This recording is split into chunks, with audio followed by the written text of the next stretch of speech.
아멘. 이 시간에 이상남 목사님께서 이스라엘 회복과 중보 기도라는 제목으로 하나님의 말씀 증거하시겠습니다. 이 시간 우리 영혼의 양식 하나님의 말씀 구약 성경 시편 122편 6절과 7절입니다. 여러분 성경을 다 찾으십시기 바랍니다. 구약 성경 896페이지 시편 122편 6절과 7절 우리 찾으셨으면 한 목소리로 합독하겠습니다. 예루살렘을 위하여 평안을 구하라. 예루살렘을 사랑하는 자는 형통하리로다. 내 성 안에는 평강이 있고 내 궁중에는 형통이 있을지어다. 아멘. 할렐루야. 자, 오늘 이 본문 말씀은 하나님께서 예루살렘의 평안과 이스라엘 회복을 위해서 중보기도 하는 자가 받아 누릴 형통의 복에 대해서 말씀해 주고 있습니다. 자, 그래서 오늘 이 시간에는 이스라엘 회복과 중보기도에 대해서 함께 말씀을 공부하면서 피차 새로운 도전을 받고 성령의 감동으로 각자 중보기도의 새로운 사명을 깨닫고 헌신하는 축복된 시간이 되시기를 주님의 이름으로 축복합니다. 자, 이 시간 먼저 우리 이방인 교회 성도들이 이스라엘 위해서 중보기도해야 된다 그러면 흔히 이런 그 질문을 제시합니다. 목사님, 우리는 이방인 교회 성도들인데 자기 나라를 위해서도 우리가 기도할 일도 많고 제대로 못하면서 다른 나라인 먼 나라인 이스라엘을 위해서 우리가 그렇게 꼭 중보기도하고 축복해야 할 이유가 무엇입니까? 그렇게 의문스러운 질문을 갖는 분들이 대부분 많이 있습니다. 자, 그 절대적인 이유를 저는 여러 가지로 여러분에게 말씀을 드릴 수가 있습니다. 그러므로 오늘 이 시간과 다음 시간 제가 두 차례 나누어서 우리 이방인 교회 성도들이 이스라엘 회복을 위해 반드시 중보 기도해야 할 절대적인 필요성, 그것을 세 가지 대지로 나누어서 말씀을 진행하겠습니다. 자, 먼저 오늘 우리 첫 번째 대지를 공부할 텐데요. 이스라엘 회복을 위해서 이방인 교회 성도들이 중보기도해야 할 절대적인 이유는 예수 믿고 구원받은 우리 이방인 성도들이 이제까지 이스라엘에게 영적으로 복음에 비친 것을 도로 갚을 수 있는 최상의 방법이 뭐냐? 바로 그들을 위한 중보기도이기 때문이다 하는 겁니다.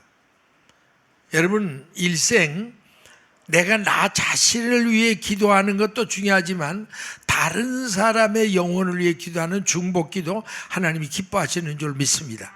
아멘. 그러나 그 중에도 하나님이 제일 기뻐하는 중보기도가 뭘까? 이스라엘을 위하여 중보기도하는 거예요.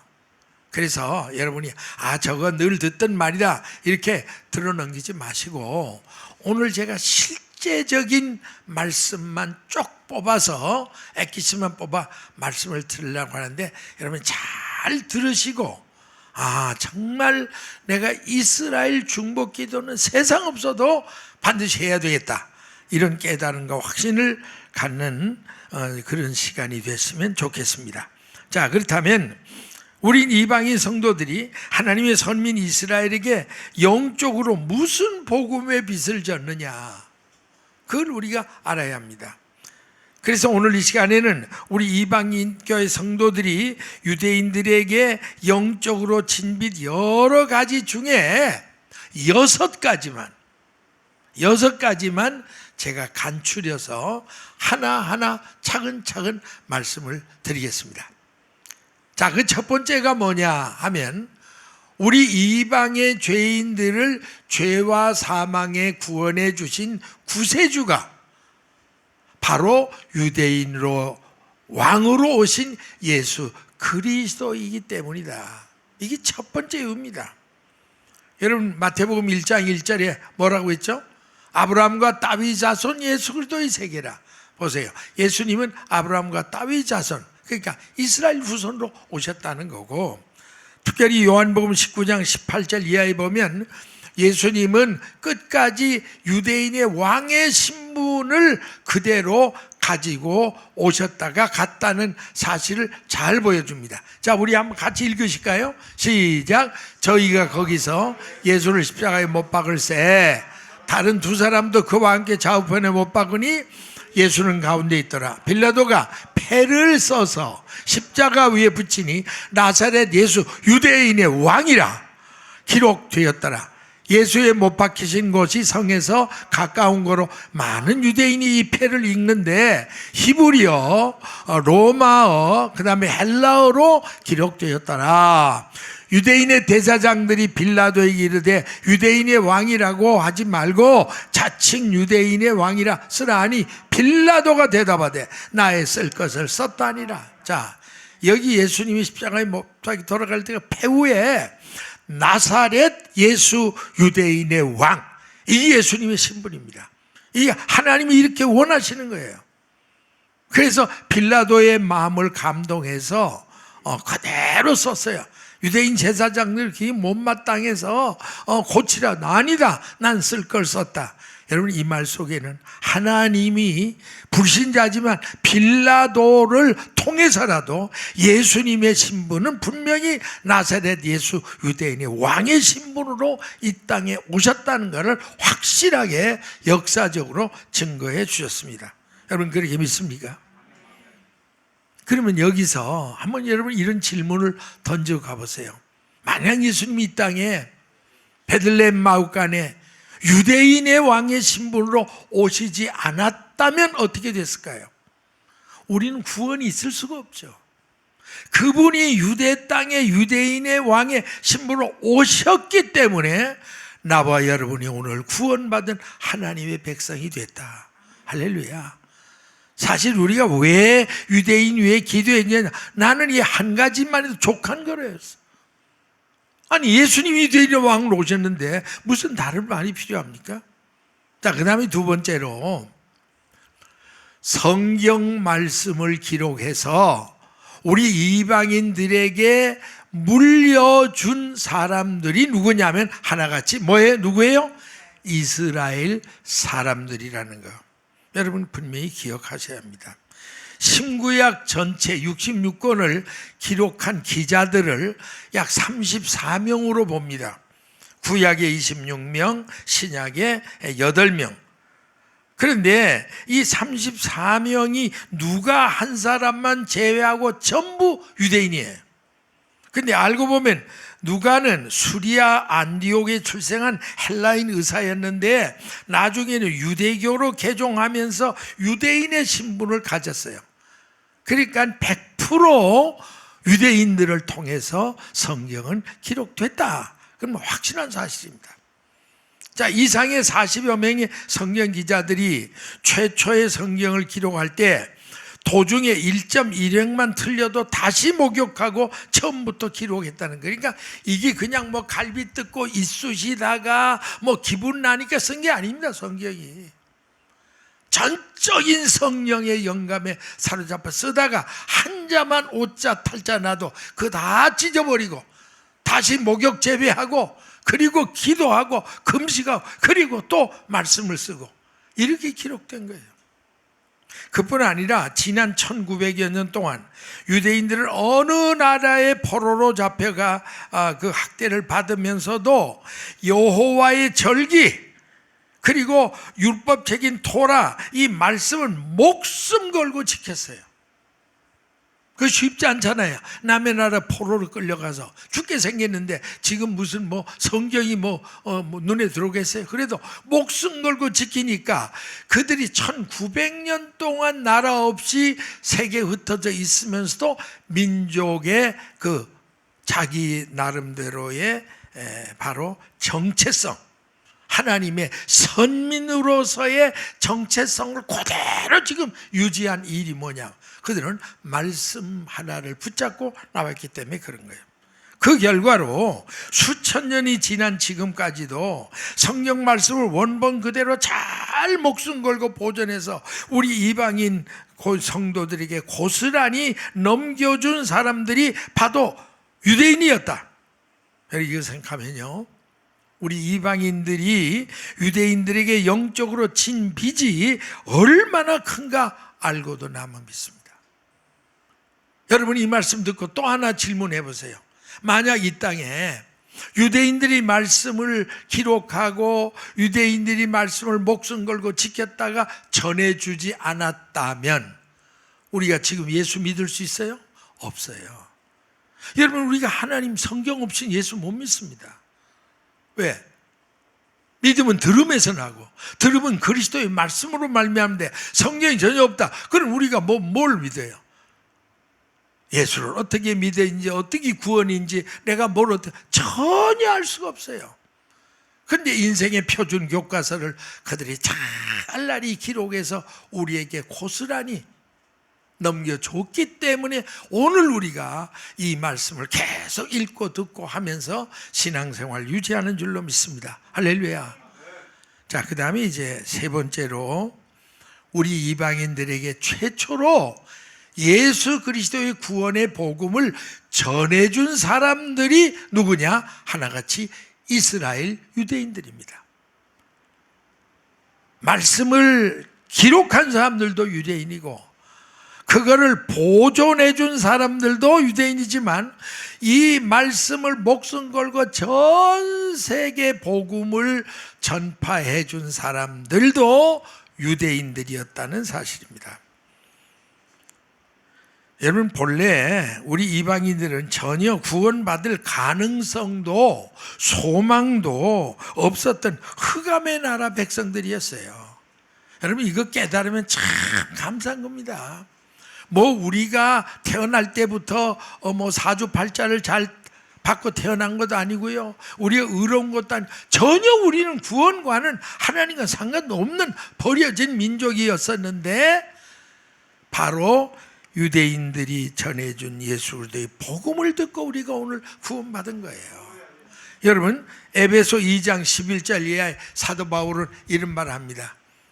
자, 우리가 하나하나 읽으면 여러분 설명 안 해도 뜻을 알 거예요. 같이 읽습니다. 시작. 그러므로 생각하라. 너희는 그때 육체로 이방인이고 손으로 육체행한 할례당이라 칭하는 자들에게 무할례당이라 칭함을 받는 자들이라. 그때 너희는 그리스도 밖에 있었고 이스라엘 나라 밖의 사람이라 약속의 언약들에 대하여 외인이요 세상에는 소망도 없고 하나님도 없는 자이더니. 참 기맥힌 신분이죠. 우리는 아무 소망도 없었어요.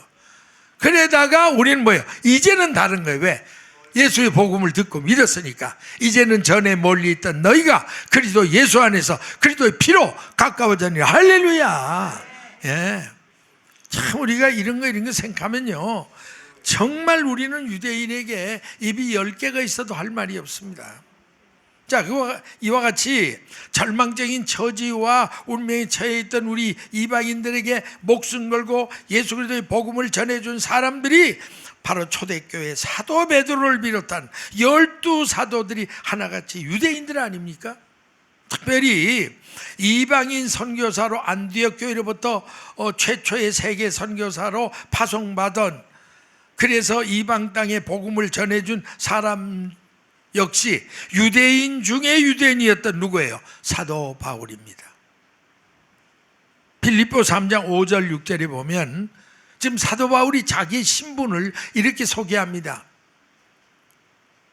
내가 8일 만에 할례를 받고 이스라엘 족속이고 베냐민 집하고 히브리인 중에 히브리인이고 율법으로는 바리새인이요 열심으로는 교회를 핍하고 율법의 의로는 흠이 없는 자다. 결국 이 말은 뭐냐면요, 사도 바울은 진때의 유대인입니다. 그럼 빨리 알아듣겠죠. 아멘. 무슨 유대인? 아주 진땡이, 진짜 중에 진짜. 이방인의 그 피는 물 한 방울도 섞이지 않는 아주 오리지널 유대인 중에 유대인이었어요. 그가 목숨 걸고 이방인의 사도가 된 거 아닙니까? 그래서 신약 성경 27권 중에 여러분 14개 서신을 자그만치 이 유대인이었던 사도 바울이 기록했다. 그래서 오늘과 그 성경을 보고 우리가 예수 믿고 구원받고 하늘나라 간다. 할렐루야. 어떻게 우리가 입 싹 닫고 돌아서 유대인을 우리가 언제 봤냐? 절대로 그럴 수가 없어요. 또 네 번째로는요, 우리 중요한 말씀은 오순절날 마가 요한의 다락방에 모여 합심 기도해서 성령 충만 받아 기독교 역사 최초의 교회를 탄식시켰던 뭐예요? 120문도들이 뭐예요? 하나같이 유대인들이었어요. 그건 틀림없습니다. 사도행전 1장 13절 이하에 보세요. 자, 같이 읽습니다. 시작. 들어가자 요한은 다락에 올라가니 베드로, 요한, 야고보, 안드레와 빌립, 도마와 바돌로메, 마테와 알페의 아들 야고보, 셀로신 시몬, 야고보의 아들 유다가 다 거기 있어 여자들과 예수의 모친 마리아와 예수의 아우들로 더불어 마음을 같이하여 전혀 기도에 힘쓰니라. 모인 무리의 수가 약 120명이나 되더라. 보세요. 마가요한의 다락방인 120분들이 하나도 이방인이 없은 거예요. 아주 오리지널 유대인들만 모여 목숨 걸고 기도해서 성령의 세례가 떨어지니까 교회가 탄생했고, 그래서 우리는 지금 교회를 통해 구원받고 하나님의 자녀가 된 거 아닙니까? 아멘이십니까? 그러니까 뭐 이렇게 보나 저렇게 보나 우리가 이스라엘 사람들에게 복음에 비쳤다는 건요, 더 이상 설명할 필요가 없어요. 자, 그 다음에 이제 다섯 번째로 우리가 뭔 빚을 많이 졌느냐? 잘 보세요. 전 세계 열방에 흩어져 살고 있는 우리 모든 이방인들이 예수 그리스도의 복음을 듣고 구원받게 하기 위해서 하나님께서는 당신의 선민 이스라엘 백성들의 마음을 일시적이나마 완악해 하셨고, 그들의 영의 눈과 귀를 어둡게 하셔서 그들을 대신 희생시키셨기 때문에 오늘 우리가 구원을 받은 겁니다. 여러분, 이사야 6장 9절 10절, 여러분 성경 보다가 제대로 좀 본 사람이면 이사야 그 6장 9절 10절 그 말씀을 여러분이 보면서 많은 것이 거기서 이해가 잘 안 돼. 거기 무슨 말이냐면 하나님께서는 그 유대인들의 그 모든 눈을 어둡게 하고 귀를 듣지 못하게 하고 그렇게 해서 깨닫지 못하게 했다. 그런 말씀이 거기에 나와요. 여러분, 그 말씀을 우리가 참 이해가 안 돼. 나도 그게 참, 그래서 많은 사람들이 저한테 질문을 했는데 제가 대답을 못해 적당히 버물려서 말을 했지만은 그게 말이 안 되는 얘기예요. 하나님이 의도적으로 유대인의 귀를 먹게 하고 눈을 멀게 하고 깨닫지 못하게 해서 그들이 구원받을까 염려함이라 그렇게 말씀한 거예요. 그게 마음이 됩니까? 그러니까 여러분 그걸 보면서 과거에 이스라엘이 메시아로 오신 예수 그리스도를 민족적으로 십자가에 못 박아 배신하고 거부하게 된 것은 사실 하나님의 비밀한 섭리와 계획이 있었기 때문입니다. 좀 더 구체적으로 하면 잘 들어보세요. 이스라엘이 민족적으로 복음이신 메시아를 거부했기 때문에 예수 그리스도의 복음이 도저히 들어올 수 없었던 우리 이방 땅으로 흘러넘어 들어왔고, 그 결과 오늘날 이방인들 우리가 예수의 복음을 듣고 믿고 구원받은 하나님의 백성이 된 줄 믿으시면 아멘 하시기 바랍니다. 그러니까 하나님이 계획적으로 이스라엘 마음을 잠시 강팍하게 하는 건 우리의 구원을 위해서 전적으로 그렇게 했다. 성경은 그걸 말하는 거예요.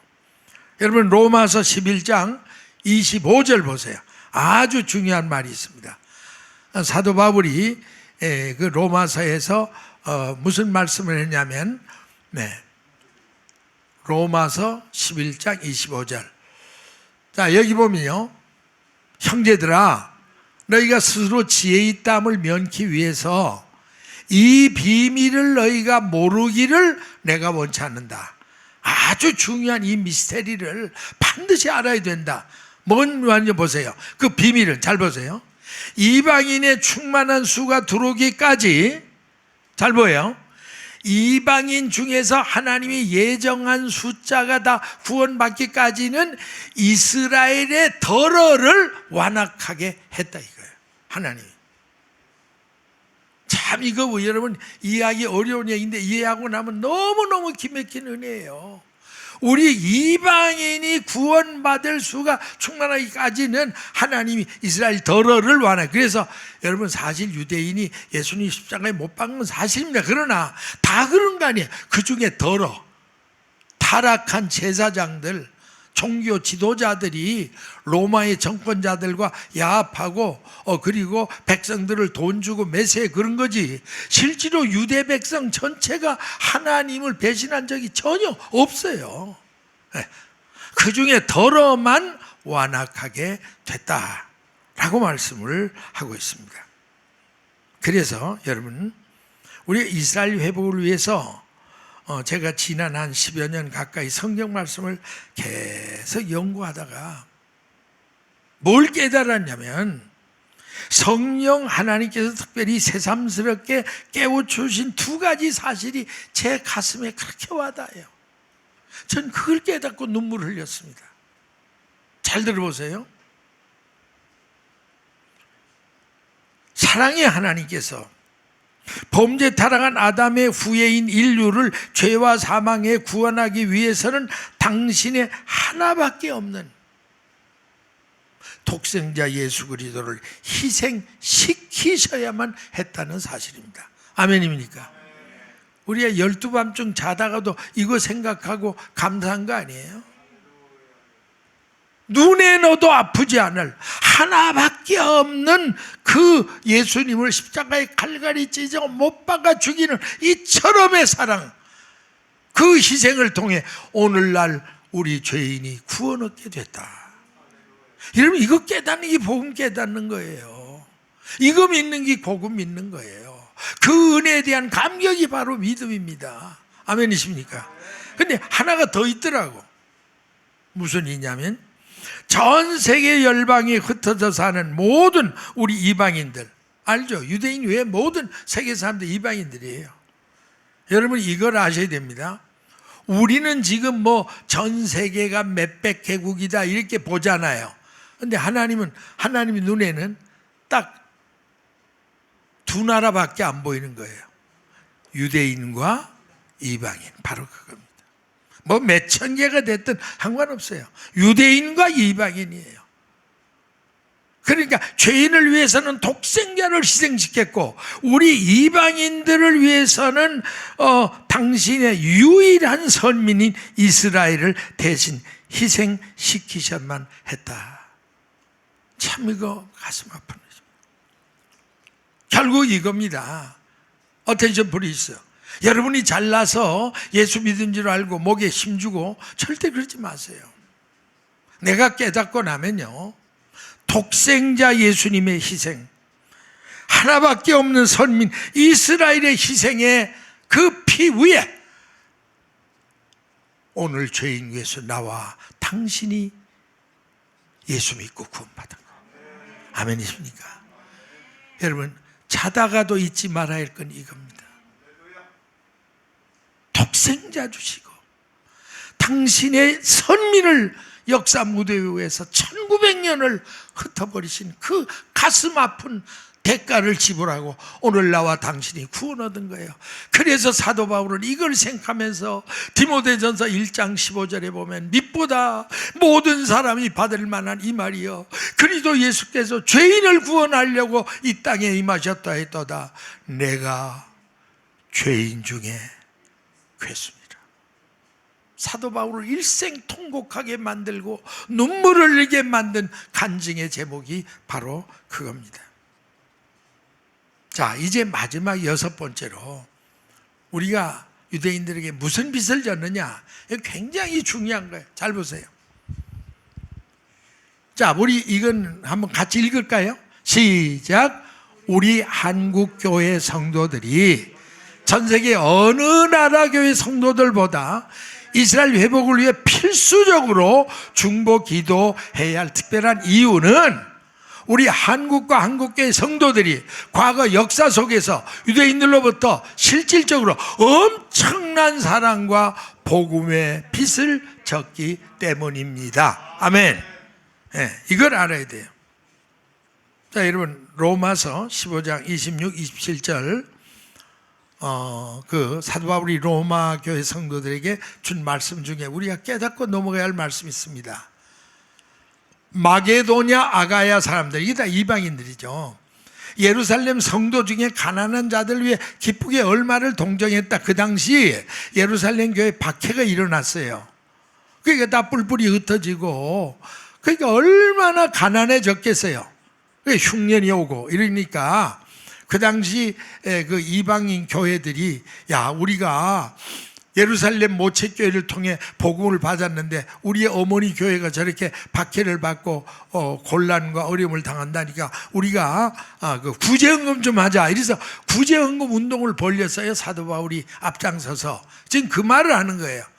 마게도냐가 사람들이 예루살렘 성도 중에 가난한 사람을 위해서 구제헌금을 많이 냈다. 그러면서 저희가 기뻐서 하였거니와 또한 저희는 그들에게 빚진 자다. 빚진 자는 말이 나오잖아요. 이방인 교회가 바로 예루살렘 초대교회 영적으로 빚을 졌다 이거예요. 왜? 그들을 통해 복을 받았으니까. 그러면서 사도 바울이 이렇게 결론을 말합니다. 만일 이방인들이, 이건 우리가 포함된 거예요. 그들의 신령한 것을 나눠 가졌으면 무슨 말이야? 그들을 통해 우리가 복음을 듣고 구원을 받았으면 그 말이죠. 육신의 것으로 그 뭐예요? 우리의 물질적인 것으로 그들이 누구예요? 유대인들, 이스라엘 사람들을 섬기는 것이, 이거는 뭐 대단한 것도 아니고 뭐 하니라? 마땅하니라. 아멘이십니까? 그래서 여러분이 오늘 이 말씀을 잘 들으면 우리가 뭐 유대인들을 돕는다, 이스라엘 돕나, 우리는 뭐 도운 것도 없지만은 앞으로 이제 도와야 되겠지만 크게 자랑할 것도 아무도 없습니다. 당연히 도와야 돼요. 우리는 너무너무 빚을 많이 졌으니까 남에게 빚진 거 조금 갚는 거 가지고 여러분 목에 힘줄 사람 있어요? 그건 당연한 거죠. 당연해. 그럼 도대체 우리 한국교회 성도들이 유대인들에게 뭘 빚을 졌느냐? 대충만 따져도 8가지 빚을 졌더라고. 몇 가지요? 자, 하나하나 들어보세요. 먼저 우리나라 조선의 최초로 개신교 선교사로 들어와 복음을 전해준 선교사 이름이 누구냐면요, 난 또 이렇게 이름 긴 사람 처음 봤어. 같이 읽습니다. 시작. 칼 프리드리히 아우구스트 귀즐라프. 읽다가 넘어질 것 같아. 15자예요. 15자. 야, 이렇게 이름이 긴 선교사, 이런 분이 우리 교회 안 왔길 망령이지 제가 이분을 소개한다고 생각해서 오늘 여러분에게 말씀을 전할 선교사님은 칼프리드리 아우구스. 이러다 보면 절반은 좋을 거예요. 하여튼 재미있는 건요, 사실입니다. 이분이 와서 복음을 전했는데, 이 선교사는 한국교회 최초의 선교자인 토마스 선교사와 의료 선교사인 알렌 언더우드와 아펜셀라보다 약 50여 년 이상 앞선 1885년에 최초로 조선에 들어와 복음을 전했다는 기록이 있어요. 참 놀라운 일이죠. 이 사람은 본래 폴란드 출신의 독일계 유대인 선교사였대. 루터교 목사고. 그리고 이 선교사는 최초로 성경을 한글로 번역했는데 제일 먼저 주기도문을 한국말로 번역을 했고요. 아울러 의료 선교 사역도 병행한 독일계 유대인 선교사였습니다. 그 다음에 두 번째, 최초로 구약 성경을 한글로 번역한 선교사가, 이 양반도 이름이 만만찮아요. 같이 읽습니다. 시작. 알렉산더 엘버트 피터스. 열자예요, 열자. 자, 이 선교사는 1871년경 남부 러시아, 우크라이나예요. 거기서 정통파 유대인 가정에 출생을 했고 1895년경에 권서인으로 한국에 입국했어요. 여러분, 권서인이라는 말 알아요? 요즘 분들 잘 모르죠. 옛날에는 성서공회라는 게 없어요. 책방도 없고, 그러니까 성경을 팔로 다녔어요. 그러니까 성경 그러니까 보급 판매원, 지금으로 말하면 권서인이라고 그랬어요. 그러니까 성경을 치고 다니면서 사세요. 여러분, 구약 신약 2,000만 때려잡수시면 다 됩니다. 만병통치약입니다. 뭐 이러지는 않았겠지만, 자, 그러면서 다녔던 분들로 들어온 거예요. 최초로 구약 번역본 시편 초알료를 한글로 번역 출간했고요. 한글판 구약 개역성서를 12년을 통해서 완전히 완간을 했고, 그 다음에 한국 찬송가 발전에도 아주 토대를 구축했고, 또한 세브란스 병원의 결핵 환자 진료소, 치과 수술실도 마련했어요. 1895년부터 1941년까지 약 46년 동안 한국에서 선교 사역을 하다가 하나님께 부름받았어요. 이게 다 유대인 선교사. 그 다음에는요, 여러분, 이 뺄 수 없는 이 1905년 원래 유택의 인물이었던 독일의 물리학자 아인슈타인, 이 유태인입니다. 이 사람이 발견한 그 상대성 원리 이론, 거기서 원자 핵폭탄이 만들어졌잖아요. 그런데 우리나라가 36년 동안 외놈의 압자에 완전히 해방될 길이 없었을 때 1945년 8월 6일 일본 히로시마와 나가사키에 원포 2방을 때림으로 그 못된 일본 놈들이 앞발 뒷발 다 들고 우리가 해방받은 거예요. 할렐루야. 여러분, 그거 알아야 돼요. 아니, 아인슈타인이 원자핵 본단 만들지 않았으면, 거기 히로시마 나가사키에 때려서 일본 천황폐에 손을 들게 안 했으면 우리는 지금쯤요 살아있지도 못해요. 여러분, 이것만 생각해도 그 위대한 아인슈타인이 그게 바로 유대인이라니, 이 보통 일이 아닙니다. 그 다음에요, 1950년 한국의 6.25 전쟁 당시 이스라엘 정부가 많은 식량과 경제 물자를 지원을 했습니다. 처음 이스라엘 수상 그 데이빗 벤구리온의 계획은 연대급 병력을 파견하려고 했는데 의회 반대로 그건 못했다고 합니다. 그러나 많은 물자를 도왔어요. 그리고 1970년대 이스라엘의 집단 농정이 뭐예요? 키부츠. 그걸 영향력으로 한국의 새마을 운동이 성공적으로 됐잖아요. 여러분, 뭐 박정희 대통령이 머리가 좋아서 키부츠 새마을 운동을 한 거 아니에요. 사실은 이스라엘의 그 키부츠, 그 원리를 그대로 도입을 해서 우리 한국의 새마을 운동으로 확실히 우리 한국을 근대화시키는데 위대한 일을 할 수 있었던 것도 우리가 바로 유대 이스라엘의 키부츠 덕분이었습니다. 그런가 하면 한국의 초대 대통령 이승만 박사의 영부인 누구예요? 수잔 낸시 프란체스카. 그 여자도 알고 보니까 오스트리아계 유대인이었어요. 참 우연한 게 아닙니다. 우리나라 국부의 부인, 그분이 유대계 여자였다는 거, 하나님이 다 그런 글을 써. 그러니까 그가 얼마나 이승만 박사를 이렇게 하면서 도와서 우리나라를 이렇게 만들게 된 게 얼마나 귀한 일입니까?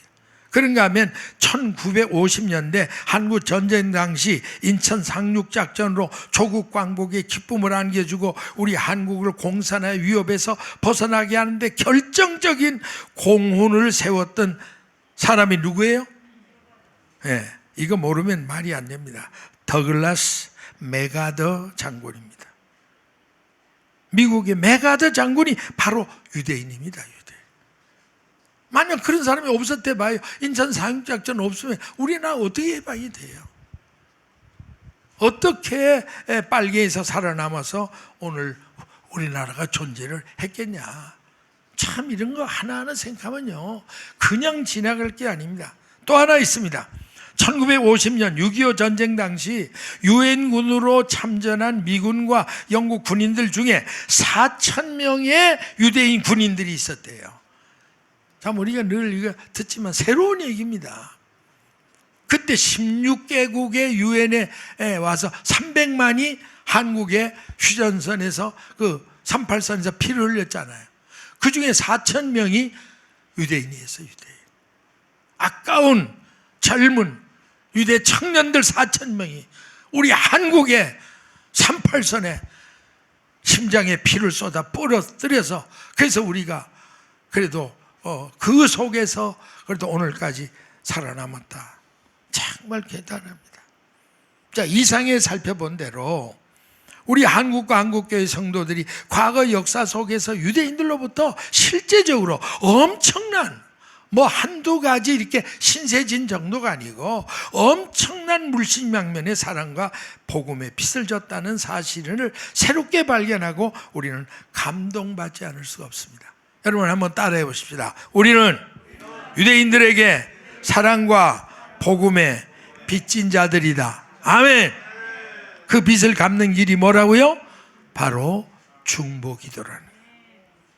그러므로 전 세계 열방에 살고 있는 우리 이방인들과 그 중에서도 특히 우리 한국 사람들과 한국 교회가 하나님의 선민 유대인들에게 엄청난 복음의 빚진 자라는 사실을 뒤늦게나마 깨닫고 지극히 감사해야 될 줄로 믿습니다. 따라서 우리 이방인들이 이스라엘에게 진 엄청난 복음의 빚을 갚기 위해는 우선적으로 이스라엘의 조속한 회복을 위해서 우리가 필수적으로 합심의 중보 기도해야 한다는 사실을 의심 없이 믿고 그대로 실천해 나가시기를 주님의 이름으로 축복합니다. 아멘 할렐루야.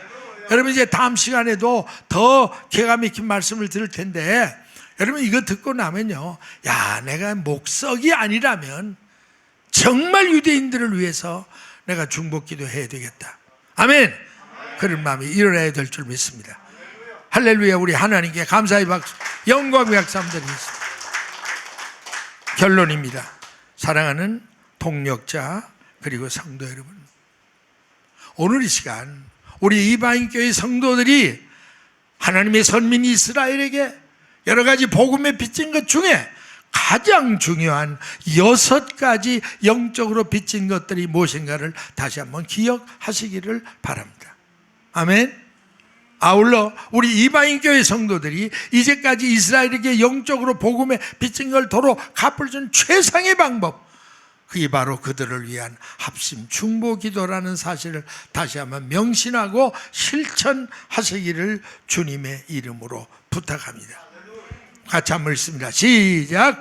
주여, 우리 이방인교회 성도들과 재직들이 이스라엘 회복을 위한 중보기도의 용사들이 되게 하옵소서. 아멘. 할렐루야. 다시 한번 감사의 박수, 영광의 박수 드리겠습니다. 아버지 하나님 감사합니다. 오늘 우리가 왜 우리나라를 위해서도 기도해야 되겠지만 하나님의 유일한 선민 이스라엘을 위해서 우리가 합심해서 꼭 기도해야 할 절대 필요성이 무엇인가를 알라리 말씀을 통해 깨우쳤습니다. 이 말씀을 들은 귀가 복되게 하시고 깨달은 영이 새롭게 하시고 이 말씀이 전에도 한두 번 들었다 그리고 넘어갈 말이 아니라 우리가 100번을 듣고라도 우리가 깨닫고 정말 이스라엘 중보 기도자로 나설 수 있는 은혜를 더하여 주시옵소서. 주 예수님의 이름으로 기도하옵나이다. 아멘.